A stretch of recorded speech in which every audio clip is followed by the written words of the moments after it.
Alright, picture this. You are sitting down to re-watch one of your favorite Star Wars moments. Everything feels big and dramatic. The music swells, the villains look unbeatable. And then you notice something that makes you stop and think, wait a second, are we sure this guy is actually smart? Or are we all just pretending because the movie told us to be scared of him? That is the magic of hindsight. You grow up thinking these characters are untouchable legends, larger than life, masterminds pulling strings in the shadows. And then one day you realize, no, this slug is just sitting on a couch eating frogs while making the dumbest decisions possible. It is like realizing your high school principal was not intimidating at all. He just had a loud voice and a bad tie collection. But here's the thing. Movies thrive on illusion. You throw in smoke, scary music, a couple of weird alien guards with axes, and boom. Suddenly you have the galaxy convinced you are a kingpin. Meanwhile, your actual plan is about as solid as wet cardboard. And the second someone pokes it with a lightsaber, the whole empire falls apart like a cheap IKEA shelf. And honestly, that is what makes these stories fun to break down. Because once you peel back the layers of spectacle and slimy makeup, you find characters who are not brilliant. They are just arrogant. And arrogance always collapses under its own weight. It is the universal law of bad bosses, playground bullies, and apparently, giant space gangsters. The best part is that these moments end up being hilarious in hindsight, because what was once terrifying is now comedy gold. You go from, oh no, how will the hero survive this? To, oh my gosh, how did anyone ever take this guy seriously? And that shift from fear to laughter is one of the greatest gifts Star Wars keeps on giving. In this video, we're going to dig into one of the most infamous villains in the galaxy and expose just how laughably dumb his so-called empire really was. We will break down the mistakes, the arrogance, and the blunders that turned a feared crime lord into a cosmic punchline. And by the end, you will see why his downfall was not just deserved. It was inevitable. This massive slug of a gangster, lounging on a throne, surrounded by guards, bounty hunters, and dancers. He projects power through sheer presence, as if the galaxy bends to his will. But the more you actually look at his decisions, the more you start to wonder. Was Jabba really dangerous? Or was he just an overgrown worm coasting on reputation and intimidation? Take his palace security, for example. This is supposed to be the stronghold of a feared crime lord, yet a single droid and a disguised bounty hunter stroll right in without much trouble.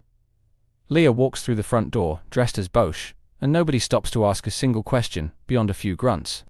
Then she successfully negotiates with Jabba while holding a thermal detonator in her hand. In the middle of his throne room, surrounded by all his guards, if that is how he runs his palace, maybe he is not the genius mastermind he pretends to be. And then there is the Luke situation. Jabba receives multiple warnings about a Jedi Knight coming to rescue his friends. And what does he do? He laughs, dismisses it, and brags about his invincibility. Imagine someone telling you a sorcerer with mind powers is on his way to break in, and your plan is to smirk and keep drinking. That is not confidence. That is stupidity, dressed up as arrogance. Even the way Jabba treats his own staff raises eyebrows. He tosses employees into the rancor pit for entertainment. He chains up Leia next to his throne, and he generally runs his empire by instilling fear instead of loyalty. That works until someone stronger comes along, but it also makes your people secretly root for your downfall. The more you think about it, the more it becomes clear Jabba is less galactic genius and more lucky bully who never got punched in the face until Luke showed up. So right from the start, Jabba's whole empire seems built not on strategy, but on laziness and ego. And that sets the stage for one of the most embarrassing collapses of a so-called criminal empire in Star Wars history. Honestly, the most frustrating thing about Jabba is how much credit he gets for being a mastermind when everything about his downfall screams incompetence. Fans talk about him like he is the kingpin of Tatooine, but his actual playbook was just hoarding wealth, intimidating locals, and throwing parties while enemies literally walked into his house. For all the jokes about Jabba's stupidity, there is something sad about his story too. Not because he died, but because of what his downfall revealed about power in Star Wars. His entire empire, his reputation, and his wealth, all of it crumbled instantly because it was built on sand. There was no real loyalty, no meaningful strength, just a bloated crime lord pretending he was untouchable. Look at how quickly his palace turned into chaos after Leia killed him. The moment the chain wrapped around his neck, his entire court scattered like frightened children. The Gamorrean guards, the dancers, even Bib Fortuna, none of them lifted a finger to save him. The people who should have been his most loyal defenders vanished the second they saw his weakness. That shows how shallow his power really was. Even the people Jabba enslaved represent a kind of tragedy. Ula the Twi'lek dancer died in the rancor pit because of Jabba's cruelty. Leia was forced into chains because of his ego. Countless others lived under his thumb, not because he was brilliant, but because he was grotesquely powerful in the most superficial way. The sorrow here is not for Jabba himself, but for the wasted lives trapped in his orbit. And what about Tatooine as a whole? The planet was suffocated under his rule for decades, reduced to crime, slavery, and despair. And yet, when Jabba died, there was no real liberation, just a power vacuum waiting for the next gangster to step in. It is a reminder that sometimes villains like Jabba leave scars long after they are gone, even if their actual reign ends in humiliation. The tragedy beneath the comedy is that Jabba never used his influence for anything beyond excess and cruelty. And in the end, all that waste, all that suffering, died with him on that barge. For all his stupidity, Jabba's presence on screen is still incredible. George Lucas and the team managed to create a villain who looked like nothing else in cinema at the time. That massive animatronic slug, the booming laugh, the grotesque design, it was disgusting and fascinating all at once.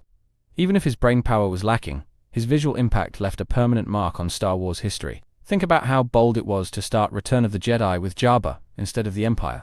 Before we ever see Palpatine or the second Death Star, we spend 40 minutes inside a filthy palace with this crime boss. It set the tone for the movie in a way that was unexpected, almost surreal. Jabba was gross, funny, terrifying, and weirdly captivating all at once. If there is one silver lining in Jabba's incompetence, it is that it shows how even the so-called untouchables in Star Wars are vulnerable. Luke, Leia, and Han were not up against perfection, they were up against arrogance, and that makes their victory even sweeter, because it was not just lightsabers and blasters that beat Jabba, it was courage, cleverness, and refusing to back down. Leia's victory over Jabba is especially powerful. She was humiliated and objectified, but in the end, she is the one who delivers the final blow. That moment is not just about killing a crime lord, it is about reclaiming power and agency in the face of oppression. It is one of the most inspiring moments in the original trilogy. And then there is Luke, his calm, measured entrance into Jabba's palace, the way he handles the rancor, the confidence he shows at the Sarlacc pit. It all feels like a preview of the Jedi he is about to become. Jabba's arrogance gave Luke the perfect stage to demonstrate his growth, and that gives fans one of the most satisfying arcs in the saga. Even Han, blind and stumbling around, proves that determination and loyalty can overcome chaos. His accidental victories at the Sarlacc pit are not just funny, they reinforce the idea that sometimes bravery is enough to tip the scales. Jabba underestimated all of them, and that mistake gave the heroes their chance to shine. So while Jabba's story is ridiculous, it also delivers some of the most hopeful moments in Star Wars. Hope that courage can topple arrogance, and that even the dumbest villains can play a role in shaping greatness. At the end of the day, Jabba the Hutt story is not about brilliance or strategy. It is about how arrogance blinds even the most powerful, and how fear can only hold people together until the illusion shatters. His empire fell, not because the heroes had overwhelming strength, but because Jabba was too dumb to see the weaknesses he built into his own throne. His death is fitting, almost Shakespearean in its irony. The chain meant to enslave Leia became the weapon that killed him. The guards meant to protect him ran the moment things went south, and the palace that symbolized his dominance became just another ruin on Tatooine. It is the perfect downfall for a villain who never deserved the reputation he had. In a way, Jabba represents every bad boss, every fake tough guy, every bully who thinks fear makes them invincible. He thrived on bluster, but when it came time to prove himself, he collapsed under pressure. And that is why his story resonates, because we have all seen people like Jabba in real life, just without the slime and the tail. Thank you for watching. Be sure to like, subscribe, and hit that share button. My main channel is Critical Analysis Hub, where I post Star Wars content about the movies. My secondary channel is Critical Analysis Hub Plus, where I focus on the shows of Star Wars. And my third channel is Critical Analysis Hub XP, where I post comic books. Be sure to take a moment and check them out. Thanks, and may the Force be with you.